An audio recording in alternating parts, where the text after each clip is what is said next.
एक हप्तामा धनु सकिएन। मेरो बिहानको सुरुवात चाहिँ साइक्लिङबाट सुरु भयो। एउटा कुरा त भुसुकै बिर्सेछु भन्न, आज मेरो साइक्लिङ डे थियो। अनि बिहान उठेर साइकल हेरेको, मेरो साइकल त फ्ल्याट टायर भएछ। धन्न मसित मेरो बुढीले मलाई बर्थडेमा दिएको पोर्टेबल जम्पर, अनि त्यसमा हावा फिल गर्ने पनि हुँदो रहेछ। फटाफट हावा भरेर त्यहाँबाट मेरो साइक्लिङ सुरु भयो। म लगभग 5 माइल जति आज साइकल गरेँ होला बिहान। साइक्लिङ गरेपछि घरमा आएको लगभग मसित 20 मिनट मात्रै बाँकी रहेछ। चाँडोभन्दा चाँडो रेडी भएर म काममा पुगेँ। काममा पुगिसकेपछि मेरो ट्रेनिङ सुरु भयो। फेरि आजको दिन चाहिँ एकदम लामो न लामो थियो के।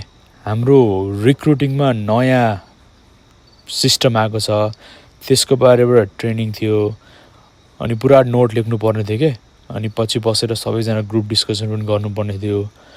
जस यो सिस्टम हामीले प्रिभियसली चलाएको भन्दा अलिकति राम्रो रहेछ।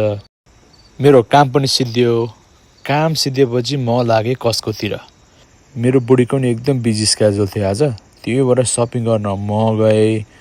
सपिङ गर्छु त म त अचम्मै पऱ्यो के। मैले त धेरै समयपछि सपिङ गरेर आएछु बा। 3टा बोरा चामल अनि फ्याटाफुटा सामान जोड्दा त म त अचम्मै पऱ्यो। ल $100 त कटिसकेछ अगाडि नै।